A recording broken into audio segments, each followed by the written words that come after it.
Ideal solution के बारे में पढ़ेंगे। हम लोगों ने सॉल्यूशन के अंतर्गत एक वीडियो बनाया था जिसका हेडिंग था रॉल्ड्स लॉ ऑफ सॉल्यूशन। तो ये कहे थे रॉल्ड्स लॉ हमारा ये होता था PS बराबर ये होता था P0A XA plus P0B XB, जहां PS ये बताता था वेपर प्रेशर ऑफ सॉल्यूशन को, PA बताता था vapour pressure of component A in pure state, XA बताता था mole fraction of component A, P0B बताता था vapour pressure of component B in pure state और XB बताता था mole fraction of component B को बताता था। तो जो भी सॉल्यूशन प्रत्येक कंसंट्रेशन और प्रत्येक टेम्परेचर पे इस रॉल्ड्स लॉ का पालन करते हैं वैसे सॉल्यूशन को नाम देते थे क्या? आइडियल सॉल्यूशन कहते हैं। तो हम लोग आइडियल सॉल्यूशन को ये डिफाइन कर सकते हो कि सच सॉल्यूशन which obeys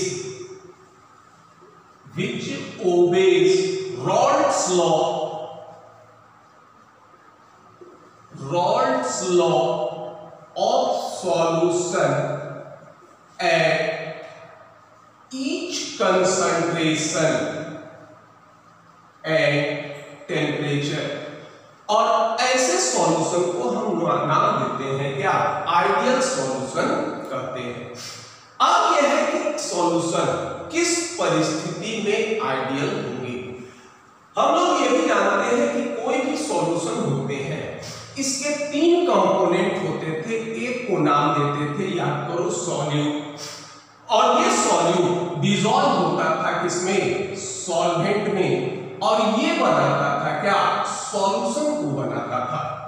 अगर मान लो सॉल्यूट को हम कंपोनेंट A से इंडिकेट करें, सॉल्वेंट को कंपोनेंट B से इंडिकेट करें, तो अगर कोई सॉल्यूशन आइडियल है तो इसमें सॉल्यूट इसके बीच जो इंटरेक्शन हो, दूसरा ये होगा सॉल्वेंट के बीच जो इंटरेक्शन हो, और तीसरा इंटरेक्शन होगा किसके? ये इंटरेक्शन हो जाएगा सॉल्यूट और सॉल्वेंट के बीच इंटरेक्शन हो। तो ये तीनों इंटरेक्शन जो होंगे ये समान होने चाहिए, तीनों का मैग्नीट्यूड समान होना चाहिए, तभी सॉल्यूशन हमारा क्या होगा? ये आइडियल होगा। तो इस मैग्नीट्यूड को समान होने के लिए, यानी सॉल्यूट के बीच जो इंटरेक्शन है, देखो इस इंटरेक्शन को हम एक इंटरेक्शन भी कह सकते हैं। अगर मान लो सॉल्वेंट के बीच इंटरेक्शन है तो इसको हम बी इंटरेक्शन भी कर सकते हैं, और सॉल्वेंट के बीच इंटरेक्शन को हम बी इंटरेक्शन भी कर सकते हैं। तो अगर तीनों इंटरेक्शन के मैग्नीट्यूड समान होंगे तभी सॉल्यूशन हमारा क्या होगा? आइडियल होगा। और अगर इनके मैग्नीट्यूड में अंतर होता है तो ये सॉल्यूशन हमारा आइडियल नहीं होगा। तो इनके मैग्नीट्यूड समान उस स्थिति में हो सकते हैं जब पहला कंडीशन क्या हो कि जब दोनों कंपोनेंट इनका स्ट्रक्चर समान हो। दूसरा शर्त ये होना चाहिए कि ये जो दोनों कंपोनेंट हैं, सॉल्यूट और सॉल्वेंट, इनकी स्ट्रक्चर समान हो। दूसरा होगा कि इसका साइज भी समान होना चाहिए, और तीसरा ये होना चाहिए कि इंटरमॉलिक्यूलर अट्रैक्शन फोर्स जो होंगे इनके बीच समान हो, तभी ये सॉल्वेंट इंटरेक्शन सॉल्वेंट इंटरेक्शन के समान होगा, अन्यथा ये चीज संभव नहीं होगा। तो रियल प्रैक्टिस में कोई भी सॉल्यूशन पूर्णतः आइडियल नहीं होते। साइंस में आइडियल शब्द अपने आप में काल्पनिक माना जाता है। हम लोग ये देखे थे कि आइडियल गैस भी संभव नहीं है, उसी तरह से आइडियल सॉल्यूशन भी संभव नहीं है। लेकिन ये होता है कि जब सॉल्यूशन का कंसंट्रेशन काफी कम होता है तो उस स्थिति में सॉल्यूशन नियरली आइडियल, या ये कह सकते हो कि लगभग आइडियली बिहेव कर सकते हैं। लेकिन 100% आइडियल नहीं होते। तो इस आधार पर हम ये भी कह सकते हैं कि कोई भी सॉल्यूशन प्रत्येक कंसंट्रेशन और टेम्परेचर पर रॉल्स लॉ ऑफ सॉल्यूशन का पालन नहीं करेगा। जब सॉल्यूशन का कंसंट्रेशन काफी कम होगा तो ये नियरली आइडियल बिहेव कर सकते हैं। तो लोअर कंसंट्रेशन पर ही solution Raoult's law of solution का पालन करेंगे। इसके कुछ एग्जाम्पल ये हो सकते हैं, जैसे मान लो कुछ एग्जाम्पल इसका ये है कि सॉल्यूशन ऑफ बेंजीन, ये हो सकता है बेंजीन प्लस टॉल्यूइन, बेंजीन और टॉल्यूइन का सॉल्यूशन। दूसरा एग्जाम्पल ये हो सकता है कि एन हेक्सेन प्लस ये हो जाएगा एन हेप्टेन। तीसरा हमारा ये हो सकता है chlorobenzene plus bromobenzene, chlorobenzene plus bromobenzene. ये सारे सॉल्यूशन ये हमारे क्या होंगे, आइडियल सॉल्यूशन के एग्जाम्पल होंगे, लेकिन ये भी सॉल्यूशन परफेक्टली आइडियल नहीं होगा। अब जैसे मान लो ये हमने कहा कि सॉल्यूट सॉल्यूट के बीच इंटरेक्शन, सॉल्वेंट सॉल्वेंट के बीच इंटरेक्शन और सॉल्यूट सॉल्वेंट के बीच इंटरेक्शन, तीनों जो होंगे ये समान होने चाहिए, तभी कोई सॉल्यूशन हमारा क्या होगा, आइडियल होगा।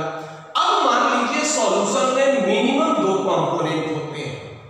अब यह है कि अगर मान लो कंपोनेंट अलग अलग है तो उनके कैरेक्टर भी अलग अलग होंगे, और जब उनके कैरेक्टर अलग अलग होंगे तो इनके मॉलिक्यूल के बीच इंटरेक्शंस भी जो होंगे ये अलग अलग होंगे। तो किसी भी परिस्थिति में सॉल्यूट सॉल्यूट, सॉल्वेंट सॉल्वेंट और सॉल्यूट सॉल्वेंट के बीच इंटरेक्शन समान नहीं हो सकते। तो जब ये इंटरेक्शन समान नहीं होंगे तो कोई भी सॉल्यूशन परफेक्टली आइडियल नहीं होंगे। अब अगर मान लो इसको हम कर रहे हैं क्या कि ये आइडियल सॉल्यूशन, हमने ये भी कहा था कि इस इंटरेक्शन को समान होने के लिए 3 शर्त होनी चाहिए। पहला तो शर्त ये होगा कि सॉल्यूट का या ये कहो कि दोनों कंपोनेंट का साइज समान हो, दोनों का स्ट्रक्चर समान हो, और तीसरा हमने ये कहा था कि इंटरमॉलिक्यूलर अट्रैक्शन फोर्स जो होंगे ये समान हो। तो देखो पहला एग्जांपल हमने लिया है किसका, बेंजीन और टॉल्यूइन का। देखो बेंजीन ये भी हमारा क्या है, ये हमारा एरोमेटिक हाइड्रोकार्बन है, ये भी हमारा एरोमेटिक हाइड्रोकार्बन है। इसमें भी 2 ही एलिमेंट होंगे, कार्बन और हाइड्रोजन, इसमें भी 2 ही एलिमेंट होंगे, कार्बन और हाइड्रोजन। अब इसमें भी एक रिंग होगा, सिर्फ इसमें अंतर क्या है कि बेंजीन का एक हाइड्रोजन अगर मिथाइल ग्रुप से सब्स्टिट्यूट कर देते हैं तो ये कन्वर्ट हो जाएगा किसमें, टॉल्यूइन में कन्वर्ट हो जाएगा।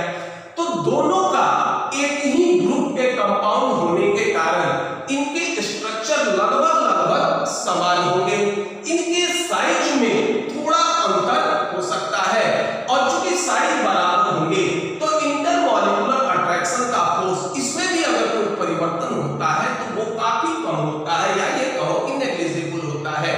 तो इस स्थिति में ये हमारे क्या होंगे, ये नियरली आइडियल बिहेव कर सकते हैं। उसी तरह से देखो दूसरा सॉल्यूशन भी एन हेक्सेन एन हेप्टेन, दोनों हमारा क्या है, एल्कीन है। ये हो गया, तीसरा हो गया क्लोरोबेंजीन ब्रोमोबेंजीन। सिर्फ इसमें अंतर सब्स्टिट्यूएंट में है कि क्लोरोबेंजीन में सब्स्टिट्यूएंट हमारा क्लोरीन है, तो ब्रोमोबेंजीन में सब्स्टिट्यूएंट हमारा क्या है, ब्रोमीन है। तो अगर इन कंपोनेंट का सॉल्यूशन बनता है तो ये लगभग या ये कहो कि नियरली आइडियल ये कर सकते हैं। तो ये हो जाएगा हमारा क्या, आइडियल सॉल्यूशन। अब ये देखते हैं कि इसकी विशेषता क्या होगी, पहले इसको नोट डाउन कर लीजिए। अब हम लोग देखते हैं कि आइडियल सॉल्यूशन की विशेषता क्या होगी। हमने ये कहा कि आइडियल सॉल्यूशन तो परफेक्टली संभव नहीं है। अब ये देखते हैं कैरेक्टर ऑफ आइडियल सॉल्यूशन। तो देखो सबसे पहला तो हमने यही कैरेक्टर ये कहा था कि ये रॉल्स लॉ ऑफ सॉल्यूशन का पालन करेंगे, और रॉल्स लॉ था तुम्हारा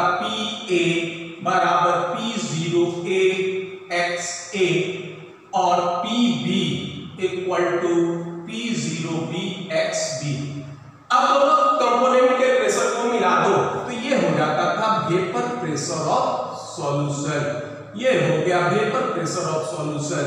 ये बराबर होगा P0A XA plus P0B XB।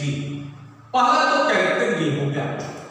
दूसरा इसका कैरेक्टर होगा कि डेल भी मिक्सिंग, डेल भी मिक्सिंग ये होना है क्या, जीरो। डेल भी मिक्सिंग जीरो का क्या मतलब हुआ? डेल भी मिक्सिंग का मतलब है कि अगर सॉल्यूट और सॉल्वेंट इस दोनों को मिलाएं, तो जब इस दोनों को मिलाओगे तो ये क्या बन जाएगा, ये हमारा सॉल्यूशन बनेगा। तो जितना सॉल्वेंट का वॉल्यूम है और जितना ये सॉल्यूट का वॉल्यूम है, इस दोनों को जोड़ दोगे तो वॉल्यूम ऑफ सॉल्यूशन के बराबर होगा। जैसे मान लो एक कंपोनेंट A है, इसका हमने मान लीजिए 50 मिलीलीटर लिया। दूसरा कंपोनेंट मान लो हमारा B है, इसका हमने 100 मिलीलीटर दिया। तो डेल भी मिक्सिंग का मतलब है कि इस दोनों को मिलाओगे तो ये जो सॉल्यूशन बनेगा इसका वॉल्यूम होना चाहिए कितना, 150 मिलीलीटर होना चाहिए। और ये चीज शर्त किसका होगा, आइडियल सॉल्यूशन का। लेकिन हम लोग ये देखते हैं ये चीज संभव नहीं है। हम एक टर्म ये जानते हैं कि डेंसिटी बराबर होता है किसके, मास बाय वॉल्यूम। वॉल्यूम होगा कितना, m/d। मास हमारा कांस्टेंट होता है, तो वॉल्यूम प्रोपोर्शनेट हो जाएगा किसके, 1/d के। यानी ये कहिए कि वॉल्यूम ऑफ कंपोनेंट जो होंगे ये निर्भर करेंगे किस पर, डेंसिटी पर। तो वॉल्यूम एडिटिव होने का क्या शर्त होगा कि वॉल्यूम तभी एडिटिव होगा जब डेंसिटी समान होंगे। यानी कंपोनेंट A का जो डेंसिटी होगा वही डेंसिटी होना चाहिए किसका, कंपोनेंट B का। और वही डेंसिटी होना चाहिए था किसका, जब A और B मिलकर सॉल्यूशन का निर्माण करें। और ये चीज संभव नहीं है कि कंपोनेंट A, कंपोनेंट B और सॉल्यूशन तीनों की डेंसिटी समान हो। चलो एक बात को हम ये मान लें कि कंपोनेंट A और कंपोनेंट B इसकी डेंसिटी समान है, लेकिन जब ये मिलकर सॉल्यूशन का निर्माण करेंगे तो सॉल्यूशन की डेंसिटी जो होगी ये कंपोनेंट A या कंपोनेंट B के सांद्रण पर निर्भर कर जाएगा। अगर मान लो इसका सांद्रण अधिक होगा तो डेंसिटी अधिक हो जाएगा, और अगर सांद्रण कम होगा तो इसकी डेंसिटी कम हो जाएगी। तो वॉल्यूम किसी भी शर्त में एडिटिव नहीं होगा। लेकिन ये आइडियल सॉल्यूशन का शर्त है कि वॉल्यूम हमारा क्या होना चाहिए, ये जीरो होना चाहिए, चेंज इन वॉल्यूम, या वॉल्यूम एडिटिव होना चाहिए। तीसरा शर्त इसका ये होगा कि डेल H मिक्सिंग ये हमारा क्या हो, जीरो। तो अब यह है कि डेल H मिक्सिंग का क्या मतलब हो गया, डेल H ये इंडिकेट करता है किसको, ये इंडिकेट करता है एंथैल्पी चेंज को इंडिकेट करता है। और अगर डेल H का मान निगेटिव होता है तो ये बताता है तुमको क्या, एक्सोथर्मिक चेंज को बताता है। और डेल H का मान अगर पॉजिटिव होता है तो ये बताता है किसको, इंडोथर्मिक चेंज को बताता है। तो अगर डेल H मिक्सिंग हमारा जीरो है तो इसका सीधा मतलब हो गया कि फॉर्मेशन ऑफ सॉल्यूशन ना तो एक्सोथर्मिक होना चाहिए और ना ही इंडोथर्मिक। इसका सीधा अर्थ ये हो जाएगा कि formation of solution is neither exothermic nor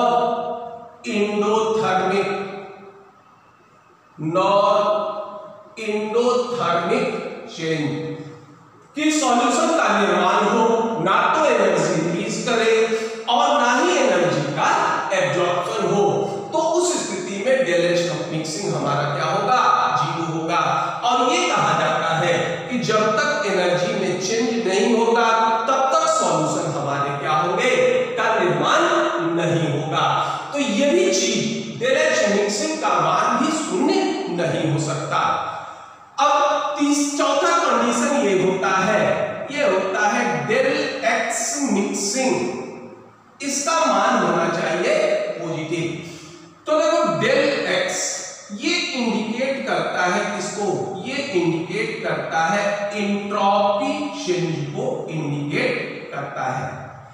entropy change में हम लोग ये करते हैं, एंट्रोपी का एक फिजिकल सिग्निफिकेंस ये होता है कि entropy is measurement of disorderness, यानी जहां रैंडमनेस बढ़ेगा, जहां मॉलिक्यूल का अरेंजमेंट इरेगुलर होगा, एंट्रोपी हमारे क्या होंगे, इंक्रीज करेंगे। तो एंट्रोपी चेंज को हम ये कह सकते हैं कि ये करता है क्या, measurement of disorderness, measurement of disorderness. जैसे मान लो कोई मैटर सॉलिड स्टेट में है, उसी को अगर गर्म कर दो तो ये आ जाएगा लिक्विड स्टेट में, और उसी को और गर्म कर दो तो ये आ जाएगा किसमें, गैसियस स्टेट में। अब इसके कंपोजिशन में कोई अंतर नहीं होगा, या तो सॉलिड स्टेट में हो, या लिक्विड स्टेट में हो, या फिर गैसियस स्टेट में हो। तो सॉलिड स्टेट में अगर रहते हैं तो ये कहते हैं कि इंटरमॉलिक्यूलर अट्रैक्शन रिपल्सन का फोर्स अधिक होता है, मॉलिक्यूल जो होंगे किसी डिफरेंट पैटर्न में अरेंज होते हैं। जब इंटरमॉलिक्यूलर अट्रैक्शन रिपल्सन का फोर्स कम होगा तो मॉलिक्यूल्स जो होंगे ये क्या होंगे, इरेगुलर होंगे, और ये स्थिति हो जाएगा किसमें, गैसीय लिक्विड स्टेट में। और अधिक अगर इंटरमॉलिक्यूलर डिस्टेंस बढ़ा देते हो, अट्रैक्शन रिपल्सन का फोर्स नेग्लिजिबल हो जाता है, तो स्टेट हमारा लिक्विड से चेंज हो जाएगा किसमें, गैस में। और जब अट्रैक्शन रिपल्सन का फोर्स नेग्लिजिबल हो जाएगा तो उस स्थिति में मॉलिक्यूल का डिसऑर्डरनेस क्या हो जाएगा, और भी बढ़ जाएगा। तो सॉलिड स्टेट का एंट्रोपी क्या होता है, सबसे कम, उसके बाद लिक्विड स्टेट, उससे अधिक लिक्विड स्टेट, और सबसे अधिक एंट्रोपी किसका होगा, गैसीय स्टेट का होगा। तो इसका सीधा मतलब है कि सॉल्यूट और सॉल्वेंट अगर मिले तो डिसऑर्डरनेस हमारा क्या होगा, इंक्रीज करना चाहिए। अगर प्योर सॉल्यूट है, इसके मॉलिक्यूल किसी डिफरेंट पैटर्न में अरेंज होंगे, अगर प्योर सॉल्वेंट है तो भी इसका ऑर्डरनेस कुछ ना कुछ होगा। जब ये दोनों मिलकर सॉल्यूशन का निर्माण करेंगे तो ये डिसऑर्डरनेस क्या होगा, ये इंक्रीज करेगा। तो आइडियल सॉल्यूशन का ये शर्त होना चाहिए कि डेल एच मिक्सिंग हमारा क्या हो, पॉजिटिव हो, और इसमें कोई शर्त में कोई वेरिएशन नहीं होगा। जब ये सॉल्यूट और सॉल्वेंट मिलकर सॉल्यूशन का निर्माण करेंगे, डेल एच मिक्सिंग का मान हमेशा क्या होगा, ये पॉजिटिव होगा। और पांचवा ये कह सकते हैं, जिसको हमने प्रारंभ में ही कहा था कि सॉल्यूट सॉल्यूट, ये कहे थे कि solute solute comma solvent solvent interaction is identical, या ये कहो is same magnitude of solute solvent interaction, और इस स्थिति में कोई सॉल्यूशन हमारा क्या होगा, ये आइडियल होगा। रियल प्रैक्टिस में सिर्फ इस फिफ्थ कैरेक्टर को छोड़कर बाकी कोई कैरेक्टर संभव नहीं होंगे। लेकिन जब सॉल्यूशन हमारा काफी डाइल्यूट होता है, सॉल्यूट की मात्रा काफी कम होती है, तो इस स्थिति में जो एनर्जी रिलीज और एब्जॉर्ब हो या जो वॉल्यूम में चेंज हो, इसको हम लोग क्या करते हैं, नेग्लिजिबल मान लेते हैं, और ये सॉल्यूशन हमारा क्या हो जाता है, ये आइडियल हो जाता है। तो ये होगा हमारा क्या, आइडियल सॉल्यूशन। अब मान लो कोई सॉल्यूशन ऐसे भी होंगे जो रॉल्स लॉ ऑफ सॉल्यूशन का पालन नहीं करते हैं, तो जो रॉल्स लॉ ऑफ सॉल्यूशन का पालन नहीं करेंगे उसको हम नाम देते हैं क्या, नॉन आइडियल सॉल्यूशन कहेंगे। तो इसको पहले नोट डाउन कर लीजिए। अब यह है कि जो solution Raoult's law of solution का पालन नहीं करते उनको नाम देते हैं क्या, नॉन आइडियल सॉल्यूशन। ये होगा। दूसरा ये होगा जिसको नाम दोगे नॉन आइडियल सॉल्यूशन। तो सीधा ये कर सकते हो कि इसको ये डिफाइन कर सकते हो कि सच solution which does not obeys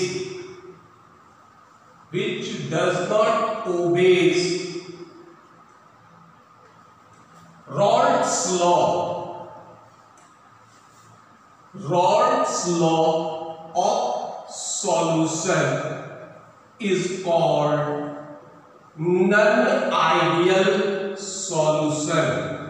ये हो जाएगा हमारा नन आइडियल सॉल्यूशन होगा। अब देखो रॉड्स लॉ हमारा क्या था, इसको हम इस तरह से ये इंडिकेट करते थे PA equal to P0A XA, और दूसरा था हमारा क्या PB equal to P0B XB। अब जो पालन कर देता था ये हमारा क्या हो जाता था, ये हमारा होता था आइडियल सॉल्यूशन, और जब पालन नहीं करेगा तो ये क्या होगा, नन आइडियल सॉल्यूशन। तो ये क्या हो गया, ये कैरेक्टर हो गया क्या, नन आइडियल सॉल्यूशन का, यानी PA is not equal to P0A XA और PB is not equal to P0B XB। अब देखिए यहां पर दो तरह का स्थिति ये हो सकता है, जब ये इसके बराबर नहीं है तो इससे अधिक हो सकता है या फिर इससे कम हो सकता है। तो मान लो एक तो कैरेक्टर ये हो सकता है PA greater than P0A XA, P0A XA, और दूसरा है कि PB greater than P0B XB, और ये हो जाएगा आपका दूसरा कैरेक्टर ये होगा PA less than P0A XA और PB less than P0B XB।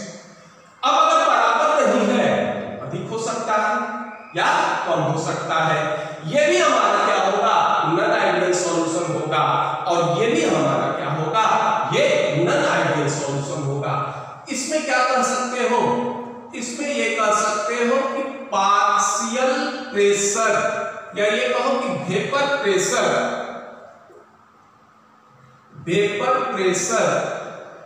Of component A, vapour pressure of component A is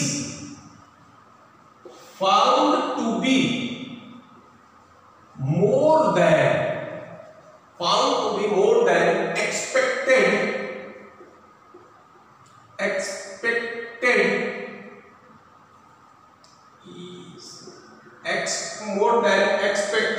on the basis of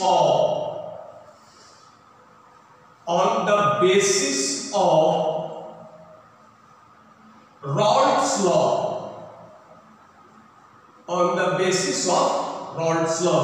एक ये हो सकता है कि vapour pressure of component A ये जो रॉड्स लॉ से प्राप्त होगा उससे क्या हो, अधिक हो। दूसरा क्या होगा कि vapour pressure of component A is found to be less than expected on the basis of Raoult's law. दूसरा कंडीशन हमारा क्या हो जाएगा, ये हो जाएगा vapour pressure of component A is found to be less than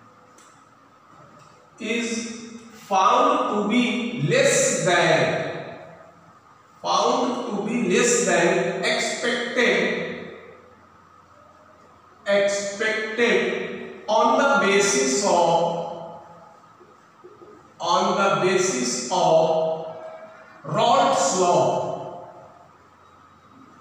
on the basis of Rod's law। तो ये भी हमारा नन आइडियल होगा, ये भी हमारा नन आइडियल होगा। तो अगर ये कंडीशन होता है तो इसको नाम देते हो non ideal solution shows positive deviation, और इसको हम कहेंगे क्या, non ideal solution shows negative deviation.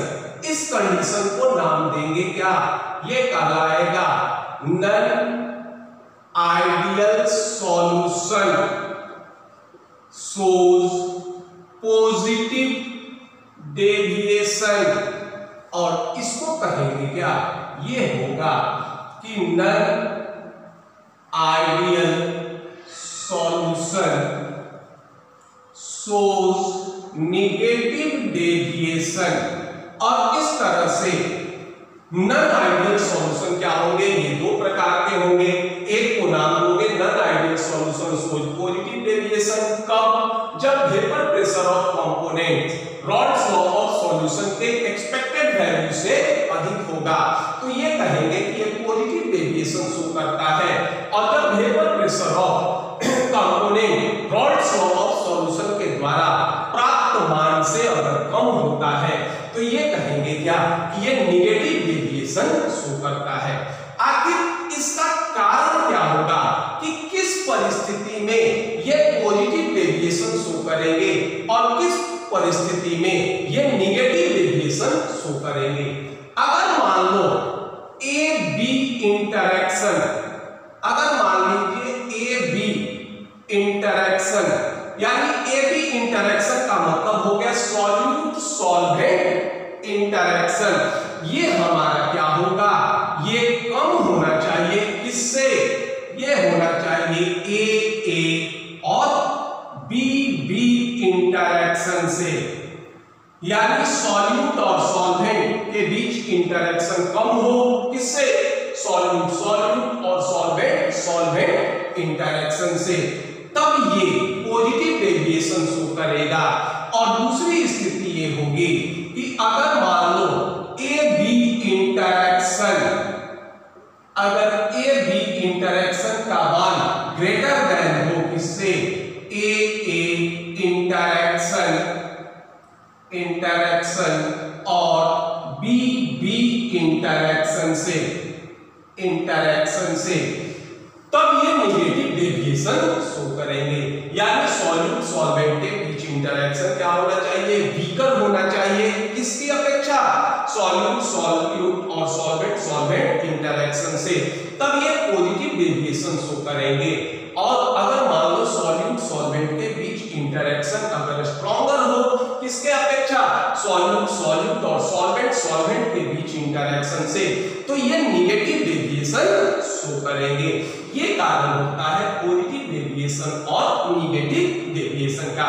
अब देखते हैं कि इसके कुछ एग्जाम्पल देख लेते हैं कि किन परिस्थिति में ये पॉजिटिव डेविएशन शो करेंगे, कौन से। इसमें ये होता है इथाइल एल्कोहल, जैसे मान लो ये हो गया इथाइल एल्कोहल प्लस एसीटोन। दूसरा ये हो सकता है कि चलिए ये हो गया इथाइल एल्कोहल प्लस साइक्लोहेक्सेन। तीसरा ये हो सकता है एसीटोन प्लस बेंजीन। चौथा ये हो सकता है मिथाइल एल्कोहल प्लस वाटर। पांचवा ये ले लो इथाइल एल्कोहल प्लस वाटर। ये सॉल्यूशन क्या होंगे, ये पॉजिटिव डेविएशन शो करेंगे। और अगर निगेटिव डेविएशन को अगर इंडिकेट करते हो तो निगेटिव डेविएशन ये होगा कि क्लोरोफॉर्म प्लस एसीटोन, अगर इनका सॉल्यूशन बनाते हैं तो ये नेगेटिव डेविएशन शो करेंगे। मान लीजिए दूसरा ये होगा क्लोरोफॉर्म प्लस बेंजीन। तीसरा होगा नाइट्रिक एसिड प्लस वाटर। चौथा होगा आपका HCl प्लस वाटर। पांचवा ये ले लो, ये होगा एसिटिक एसिड प्लस पिरिडीन। ये हो जाएंगे एग्जाम्पल नॉन आइडियल सॉल्यूशन सोच पॉजिटिव डेविएशन का। ये हो जाएगा हमारा क्या, नॉन आइडियल सॉल्यूशन सोच नेगेटिव डेविएशन का। तो ये जो कारण है इसी में इसके कैरेक्टर होंगे। पहला तो कैरेक्टर ये हो जाएगा पॉजिटिव डेविएशन का कि वेपर प्रेशर ऑफ कंपोनेंट, इसका मान क्या होगा, अधिक होगा। किससे, रॉल्स लॉ से जो प्राप्त मान हो। दूसरे केस में क्या हो जाएगा कि वेपर प्रेशर ऑफ कंपोनेंट का मान कम होगा। रॉल्स लॉ से प्राप्त वेपर प्रेशर से। इसमें यह होगा कि सॉलिड सॉल्वेंट के बीच इंटरेक्शन क्या होना चाहिए, वीकर होना चाहिए। इसमें क्या होगा, सॉलिड सॉल्वेंट के बीच इंटरेक्शन क्या होगा, हमारा स्ट्रॉन्गर होना चाहिए। अब हम लोग इसके एक एक एग्जाम्पल को लेकर इसको एक्सप्लेन करते हैं और ये देखते हैं कि इनके कैरेक्टर क्या होंगे। तो पहले इसको आप नोट डाउन कर लीजिए। अब इसको आप नोट डाउन कर लीजिए। अब इसको हम लोग पहले ग्राफ से रिप्रेजेंट करते हैं। नॉन आइडियल सॉल्यूशन सोच पॉजिटिव डेविएशन को भी, नॉन आइडियल सॉल्यूशन सोच नेगेटिव डेविएशन को भी। देखो हमारा पॉजिटिव डेविएशन में क्या था, PA ग्रेटर देन था P0A XA और इसके केस में था आपका PA less than P0A XA।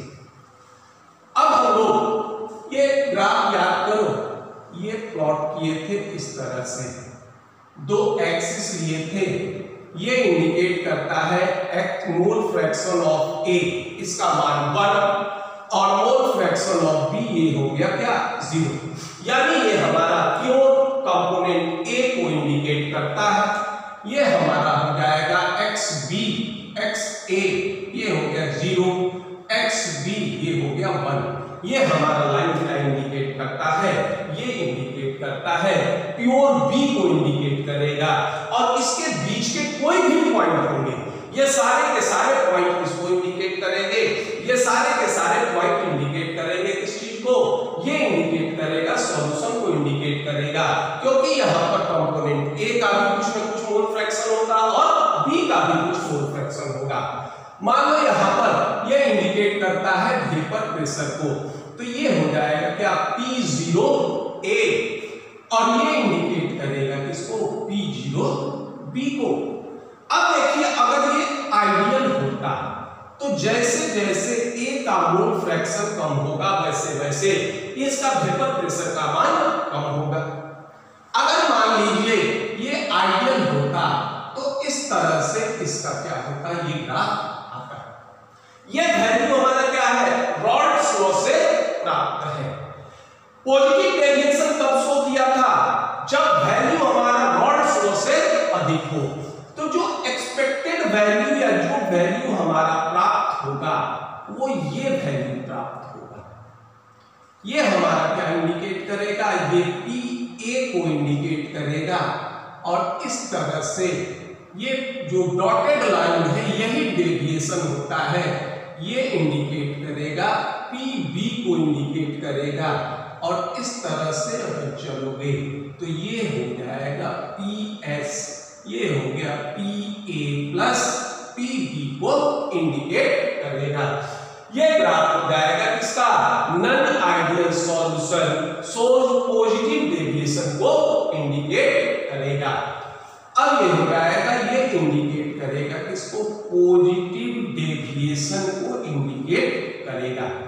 अब देखो अगर हम नेगेटिव डेविएशन को बनाते हैं तो ठीक इसी तरह से हम लोग नेगेटिव डेविएशन को भी बना लें।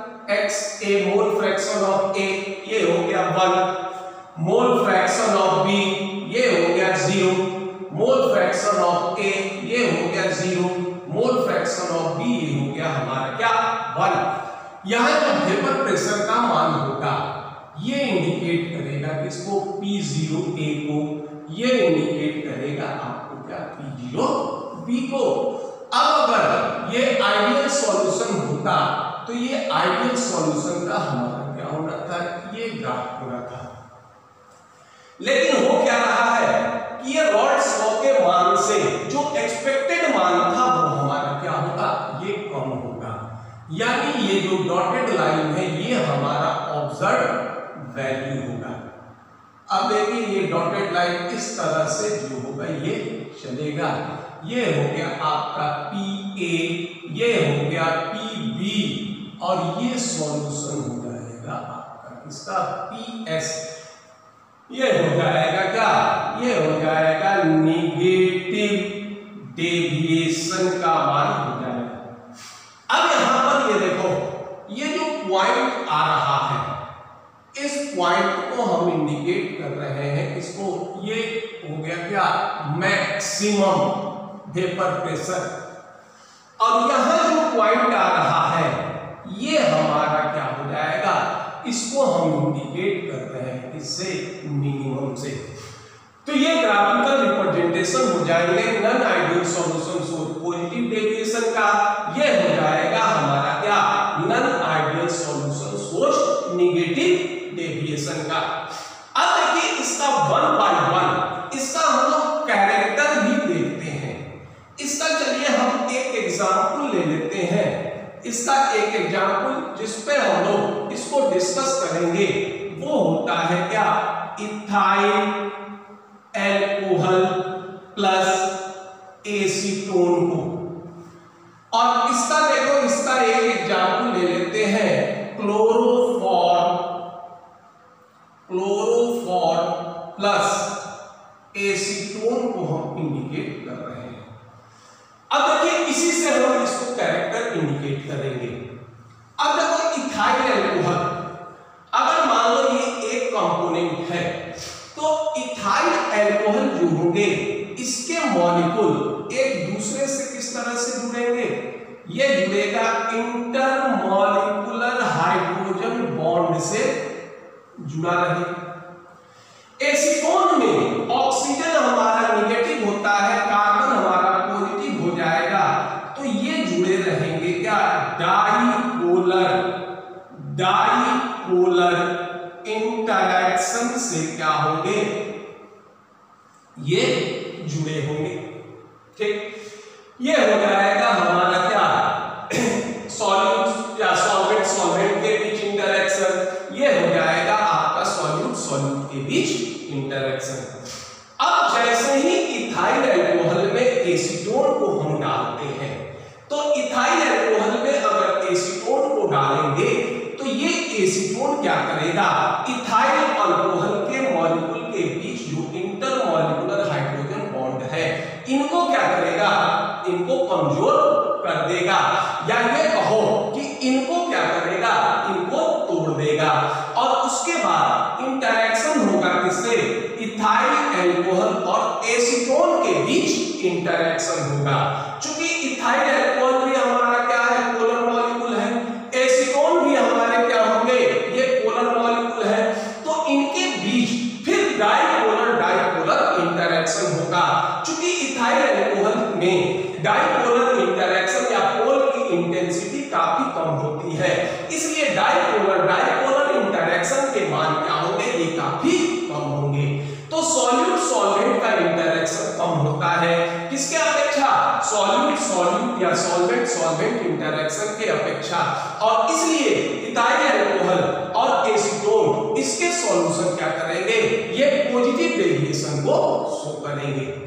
दूसरा ये था कि जब बॉन्ड का फॉर्मेशन होता है तो हमेशा एनर्जी क्या होगा, रिलीज करेगा, और जब बॉन्ड का निर्माण होगा तो हमेशा एनर्जी क्या होता है, ये एब्जॉर्ब होगा। या ये कहो कि बंध के टूटने के लिए ऊर्जा की आवश्यकता होती है, और बंध के निर्माण के फलस्वरूप ऊर्जा या एनर्जी क्या होता है, ये रिलीज होता है। अगर पॉजिटिव डेविएशन था तो बंध क्या होगा, जो टूट रहा है ये क्या है, स्ट्रॉन्गर, जो बंध बन रहा है वो क्या है, वीकर है। तो इसका मतलब ये हो गया कि बंध के टूटने के लिए हमको अधिक एनर्जी की जरूरत होगी, यानी सिस्टम जितना एनर्जी एब्सॉर्ब करेगा बंध के टूटने में, उससे कम एनर्जी क्या करेगा, रिलीज करेगा। और इस तरह से इसका शर्त ये होगा कि फॉर्मेशन ऑफ सॉल्यूशन, ये हो जाएगा फॉर्मेशन ऑफ सॉल्यूशन, ये क्या हो जाएंगे, इंडोथर्मिक चेंज हो जाएंगे। तो जब formation of solution endothermic change हो जाएगा तो डायरेक्ट मिक्सिंग, इसका मान क्या होना चाहिए, ये मान होना चाहिए क्या, पॉजिटिव होना चाहिए। अब नेक्स्ट शर्त में देखो क्या है, डेल भी के स्थिति में देखते हैं, जब मान लीजिए बंध टूटता है तो इंटरमॉलिक्यूलर डिस्टेंस क्या होंगे, बढ़ेंगे। तो जब इंटरमॉलिक्यूलर डिस्टेंस बढ़ेगा तो वॉल्यूम क्या हो जाएंगे, ये क्या हो जाएगा,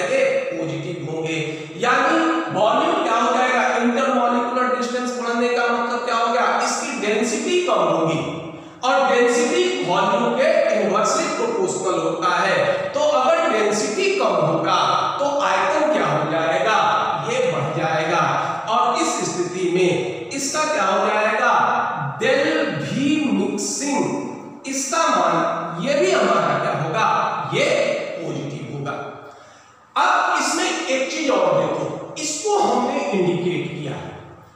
हमने ये पढ़ा था कि वेपर प्रेशर जिसका अधिक होता है उसका बॉइलिंग पॉइंट क्या होगा, कम होगा।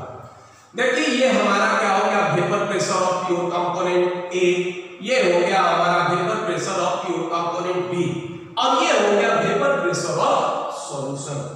तो वेपर प्रेशर ऑफ सॉल्यूशन का मान हमेशा क्या हो रहा है, प्योर कंपोनेंट से अधिक हो रहा है, हमेशा प्योर कंपोनेंट से अधिक होगा।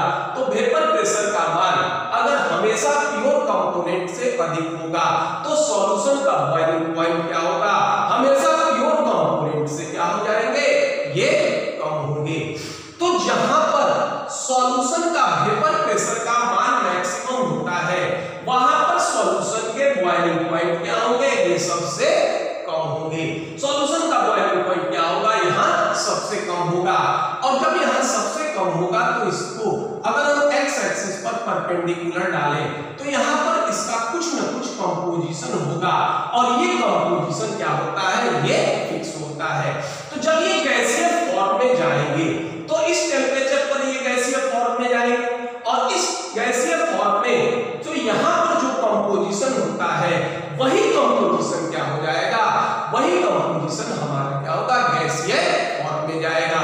अगर मान लो यहाँ पर मान लीजिए 30-40% अगर मान लो बी है, 60% क्या है, ए है, तो यहाँ ए और बी कंपोनेंट जो गैसीय अवस्था में आएंगे वो भी क्या होंगे, 60-40 के ही रेशियो में आएंगे। इससे कम का सेपरेशन संभव नहीं होगा, और इस तरह के कंपोजिशन को नाम देते हैं, क्या कहते हैं, ये एजियोट्रॉप्स कहते हैं। चूंकि यहाँ बॉइलिंग पॉइंट कम होता है या मिनिमम होता है तो ये क्या होगा, यहाँ ये कह सकते हो कि minimum boiling point, minimum boiling point या lowest boiling point azeotropic mixture, azeotropic mixture ये जो होंगे ये क्या होंगे, ये प्राप्त होंगे। तो ये कैरेक्टर हो जाएगा किसका, ये non ideal solution source positive deviation का। अब जरा नेगेटिव डेविएशन में देखते हैं, इसमें देखते हैं कि ये हो गया क्लोरोफॉर्म और ये हो गया हमारा क्या, एसीटोन। इसको पॉजिटिव डेविएशन को ये पहले नोट कर लीजिए, इसको मैं मिटा रहा हूं। अब ठीक नेगेटिव डेविएशन का केस जो होगा ये देखो, इसमें हमने किया है क्या, इसका एग्जाम्पल हमने लिया है क्लोरोफॉर्म और एसीटोन।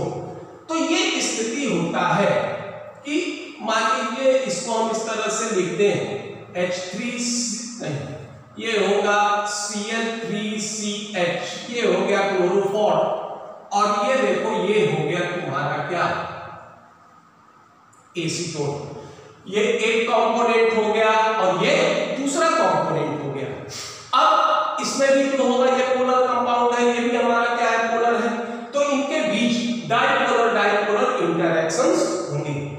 जब ये मिलकर सॉल्यूशन का निर्माण करेंगे तो ये नेगेटिव और ये पॉजिटिव, ये क्या हो जाएगा, इंटरमॉलिक्यूलर हाइड्रोजन बॉन्ड का फॉर्मेशन कर देगा। तो जब ये इंटरमॉलिक्यूलर हाइड्रोजन बॉन्ड का फॉर्मेशन कर देंगे तो ये जानते हैं कि हाइड्रोजन बॉन्ड हमारा क्या होता है, डाइपोलर डाइपोलर इंटरैक्शन से मजबूत होता है। इसलिए यहाँ पर क्या हो गया कि सबसे पहला तो ये हो जाएगा आपका ए बी इंटरैक्शन। देखो A B interaction greater than किसके हो जाएगा, A A and B B, A A और बी बी इंटरैक्शन के, और यही शर्त होता है इसके लिए, नेगेटिव डेविएशन को शो करने के लिए। अब दूसरा देखिए, अब इसमें क्या हो गया, जो बंध टूटा था वो कमजोर था, जो बंध बना वो क्या था, स्ट्रॉन्ग था। तो बंध बनने के फलस्वरूप ऊर्जा एनर्जी रिलीज होता है और बंध टूटने के लिए एनर्जी का एब्जॉर्प्शन होता है, यानी सराउंडिंग से कम ऊर्जा का एब्जॉर्प्शन हुआ और अधिक एनर्जी क्या हो जाएगा, ये रिलीज करेगा। तो दूसरा शर्त सीधा ये हो जाएगा कि फॉर्मेशन ऑफ सॉल्यूशन ये हो जाएंगे आपके क्या एक्सोथर्मिक चेंज हो जाएंगे। तो डेल H इसका मान क्या हो जाएगा, ये निगेटिव हो जाएगा।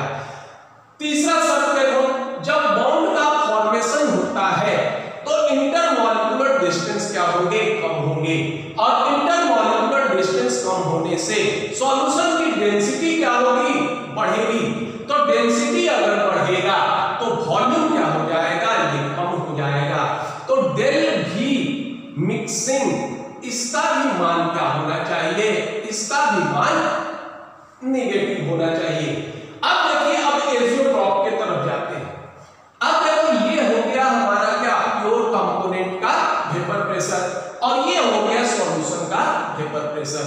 तो सॉल्यूशन का वेपर प्रेशर नेगेटिव डेविएशन में हमेशा प्योर कंपोनेंट के वेपर प्रेशर से हमेशा क्या होगा, ये कम होगा। और ये पॉइंट हमारा क्या इंडिकेट करता है, मिनिमम वेपर प्रेशर को इंडिकेट करता है। तो जब ये मिनिमम वेपर प्रेशर को इंडिकेट करेगा तो यहाँ सॉल्यूशन का बॉइलिंग पॉइंट क्या हो जाएगा, ये मैक्सिमम हो जाएगा। और यहाँ पॉइंट से अगर हम एक्स एक्सिस पर परपेंडिकुलर डालते हैं तो यहाँ पर जो भी सॉल्यूशन का कंपोजिशन होगा, ये कंपोजिशन हमारा क्या होगा, एजियोट्रॉपिक मिक्सचर को इंडिकेट करेगा। चूंकि यहाँ बॉइलिंग पॉइंट क्या होते हैं, ये मैक्सिमम होते हैं, इसलिए हम इसको ये कहेंगे कि ये कहेगा क्या, कि मैक्सिमम बॉइलिंग पॉइंट ये हो जाएगा आपका, या ये कहो हाईएस्ट बॉइलिंग पॉइंट,